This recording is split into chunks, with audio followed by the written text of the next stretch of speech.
11 जुलाई 2006 को मुंबई की लोकल ट्रेनों में पेश आए दहशतगर्दाना हमलों के 19 साल बाद मुंबई हाई कोर्ट ने एक अहम और तारीखी फैसला सुनाया है। अदालत ने इस मामले में नामजद तमाम 12 मुलजिमीन को बाइज्जत बरी कर दिया है। इन धमाकों में 180 से ज़ायद अफराद जाँ बहक और सैकड़ों जख्मी हुए थे, जिसने शहर के मगरबी रेलवे नेटवर्क को हिला कर रख दिया था। हाई कोर्ट के जस्टिस अनिल केलोर और जस्टिस श्याम चांडोक पर मुश्तमिल 2 रुकनी खुसूसी बेंच ने फैसला सुनाते हुए कहा कि इस्तिगासा प्रोसिक्यूशन मुलजिमीन के खिलाफ इल्ज़ामात को साबित करने में मुकम्मल तौर पर नाकाम रहा है।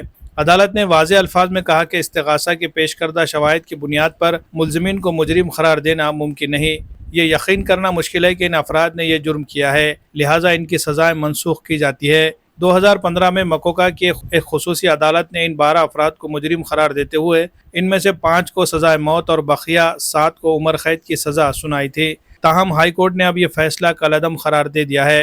अदालत ने मजीद कहा कि अगर मुलजिमीन किसी और मुकदमे में मतलूब नहीं है तो इन्हें फौरी तौर पर जेल से रिहा किया जाए। तमाम मुलजिमीन को रियासत भर के मुख्तलिफ जेलों से वीडियो कॉन्फ्रेंसिंग के जरिए अदालत में पेश किया गया। फैसला सुनाए जाने के बाद मुलजिमीन ने अपने वकला का शुक्रिया अदा किया। वाज़ेह है कि ये बम धमाके मुंबई की मगरबी रेलवे लाइन पर मुख्तलिफ मुकामात पर हुए थे, जहाँ लोकल ट्रेनों में 7 मुकामात पर धमाके किए गए थे।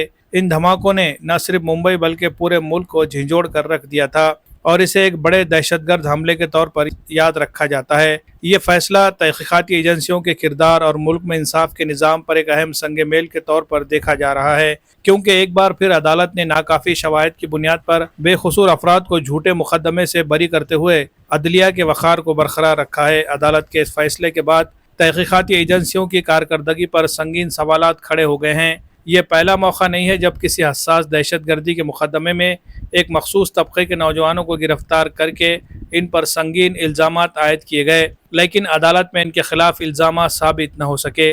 माजी में भी कई ऐसे वाक़यात रोनुमा हो चुके हैं जिनसे ये ज़ाहिर होता है कि तहकीकाती एजेंसियों ने मुस्लिम नौजवानों को दहशतगर्दी के झूठे मुकदमात में मुलविस करके इन्हें बरसों जेल की सऊबतें झेलने पर मजबूर किया। मुंबई ट्रेन बम धमाकों के मुकदमे में हाई कोर्ट के हालिया फैसले ने सियासी व समाजी हलकों में भी बहस छेड़ दी है। नांदेड़ में ऑल इंडिया मजलिस इत्तेहादुल मुस्लिमीन के साबिक़ रियासती सदर सैयद मोइन ने इस फैसले को मुलजिमीन के साथ इंसाफ करार देते हुए कहा कि जिन तफ्तीशी अफसरान ने नौजवानों को झूठे मुकदमे में फंसाया, इन्हें इंसाफ के कटहरे में लाना चाहिए। उन्होंने मुतालबा किया कि बेकसूरों की ज़िंदगियों की कीमती साल ज़ाया करने वाले अफसरान के खिलाफ सख्त कानूनी कार्रवाई होनी चाहिए, ताकि आइंदा किसी बेगुनाह को ऐसी अजियतनाक सूरत हाल से ना गुजरना पड़े। Bureau report, MCN Urdu news. 19 साल ये एक मामूली और छोटी बात नहीं है।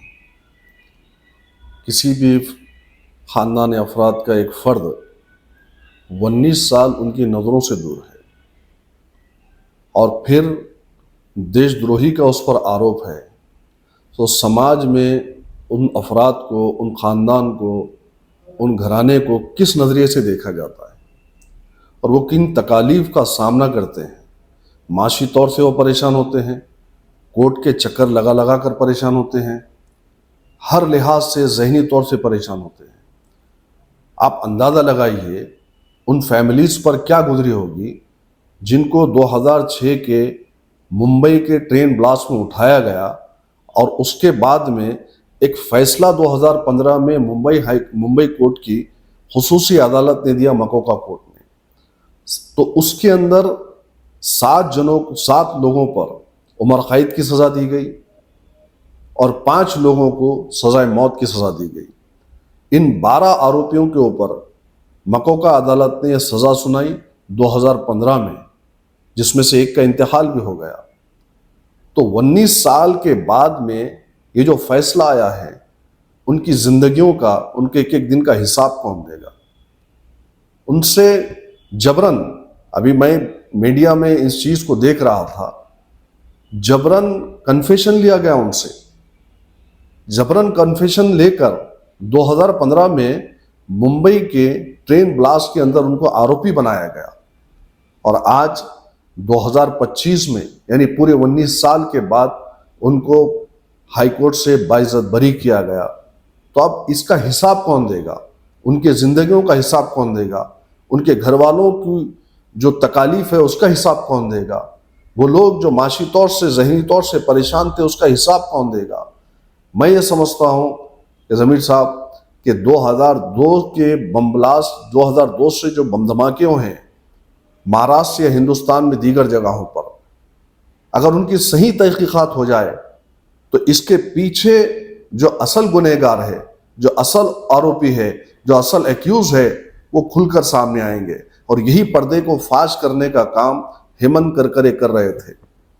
लेकिन हेमंत करकरे को 2008 के अंदर 26/11 में खास तौर से उनको टारगेट कर कर शहीद किया गया।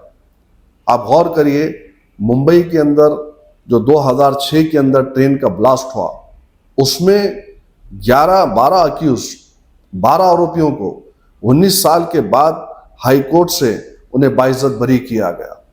आप देखते हैं कि इसी तरह से मालेगांव है, उसके अंदर भी 9 आप देखते हैं कि 9 मुस्लिम नौजवानों को उठाकर जेल में डाल दिया गया एटीएस और एनआई की तरफ से।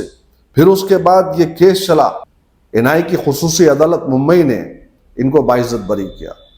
खास तौर से बम धमाके करने के बाद किसी एक समुदाय को, किसी एक मजहब को टारगेट करना और उस मजहब के उन नौजवानों को जो पढ़े लिखे हैं उनको उठाना, 19 साल के बाद, 5 साल के बाद, 12 साल के बाद फिर कोर्ट का फैसला आना, तो वो लोग जो तफ्तीशी एजेंसीज है, जिनको एटीएस कहा जाता है, एनआई कहा जाता है, आईबी कहा जाता है, इन एजेंसीज ने जो दबाव तंत्र का इस्तेमाल कर कर इनसे कुछ जो कन्फेशन लिया है और फिर इनको बिला वजह बेकसूर इन नौजवानों को 19 साल, 5 साल, 10 साल, 12 साल जेल में गुजारना पड़ा और उसके बाद बाइज्जत बरी हुए, तो इनकी जिंदगियों का हिसाब कौन देगा? यह सवाल पैदा होता है इन्वेस्टिगेशन एजेंसीज पर, तो जिन्होंने ठीक से बराबर सही तफ्तीश नहीं की। आयोग की जिम्मेदारी क्या होती है? किसी भी केस के अंदर जो क्राइम होता है तो पुलिस पर दबाव डालकर, एजेंसीज पर दबाव डालकर उससे गलत सलत काम लिया गया। आप गौर करिए कि ये लोग आज, उनके घरानों को तो वाकई खुशी हो रही होगी क्योंकि 19 साल के बाद उन्हें इंसाफ मिला। यह हकीकत है कि देर से ही सही, लेकिन आज इंसाफ उन लोगों को मिला, उन घरानों को मिला, लेकिन उनकी तकलीफ का एहसास तो हो। और मैं इस पर भी सवाल करूंगा कि उस वक्त में जो गवर्नमेंट थी, गवर्नमेंट की एक जिम्मेदारी थी, चाहे एटीएस हो, एनआई हो, मकोका कोर्ट हो, वहां पर किस तरीके से काम किया जा रहा है, ये एजेंसीज क्या काम कर रही है, हुकूमत की जिम्मेदारी होती है।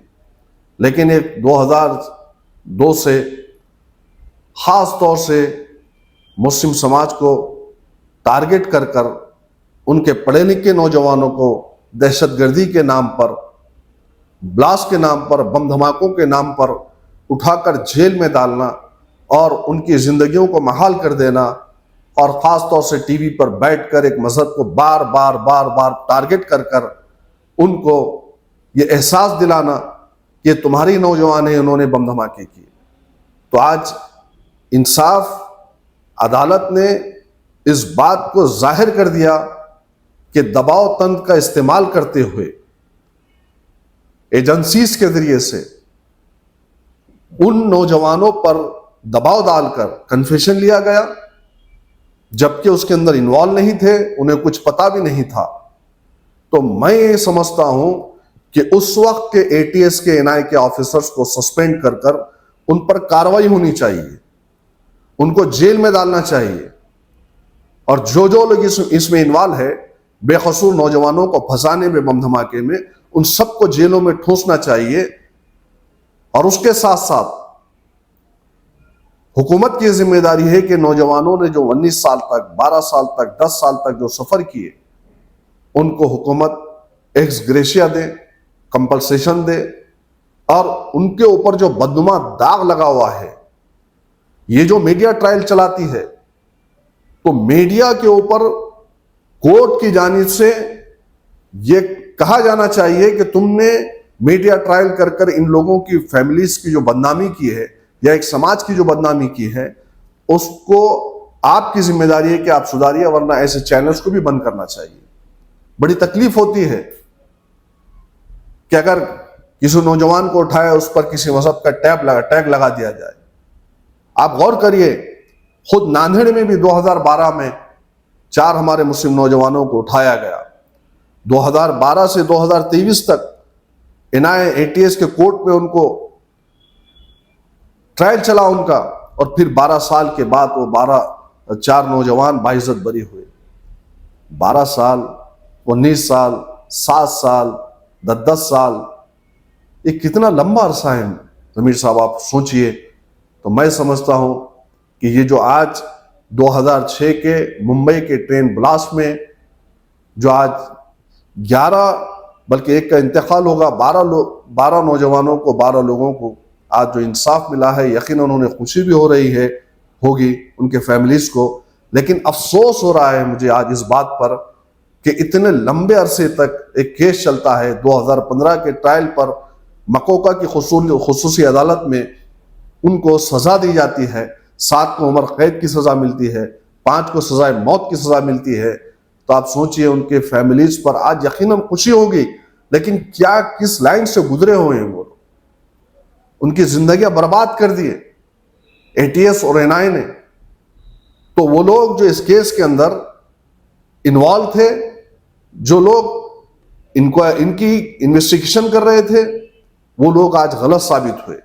उनके ऊपर खुसूसी एक कमेटी बिठानी चाहिए सुप्रीम कोर्ट की तरफ से, और इनको फौरी गिरफ्तार कर कर इन पे केस चलाना चाहिए कि इन्होंने किसके दबाव में आकर इन बेकसूर नौजवानों को इनसे कन्फेशन लिया, इनसे इकबाल जुर्म को बयान करने लगाया, कबूल करने लगाया, और फिर इनको जो है तो सजा दिलवाई थी, उम्र कैद की और सजाए मौत की। तो वो सजाएं इनको दिलानी चाहिए, इनके ऊपर वो सजा दिलानी चाहिए। मैं यकीन के साथ कह रहा हूं कि 2002 के बाद जितने बम धमाके हुए, चाहे वो 2006 का ट्रेन का ब्लास्ट हो, चाहे फिर आप देखते हैं कि 2006 के अंदर मालेगांव का ब्लास्ट हुआ उसी साल, फिर उसके बाद पुरना है, परवनी है, जालना है, फिर उसके बाद नांदेड़ के पाट बंदारे का ब्लास्ट है, अजमेर की दरगाह का ब्लास्ट है, और उसके बाद फिर आपके मक्का मस्जिद हैदराबाद का ब्लास्ट है। इनके पूरे तार खोलने का काम हेमंत करकरे कर रहे थे।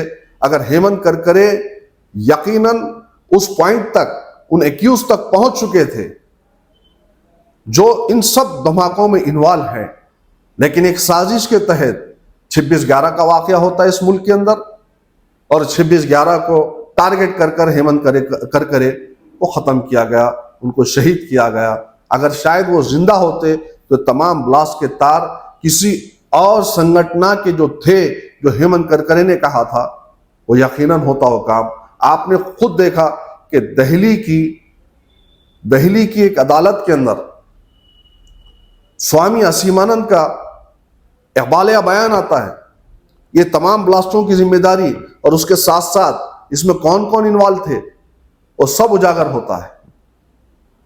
तो आज मैं समझता हूं कि तो इंसाफ मिला है, लेकिन ये सिर्फ इंसाफ आधा हुआ है। अगर पूरा इंसाफ अदालत को करना है तो उन एजेंसीज ने जिन्होंने इन बेकसूर नौजवानों को उठाकर इनसे कन्फेशन लिया, उनके ऊपर फौरी मकोका के तहत, UAPA के तहत उनको उठाना चाहिए, उनके ऊपर केस ट्रायल चलाना चाहिए, और किसके इशारे पर इन्होंने किए, और उन मुजरिमों को जिन्होंने सैकड़ों की तादाद में बम धमाके में हमारे अपने हिंदुस्तानी शहरियों को मारने का काम किया है, उनको भी फ्रंट पे लाना चाहिए, उनको सजा देनी चाहिए। यह हमारा मुतालिबा है।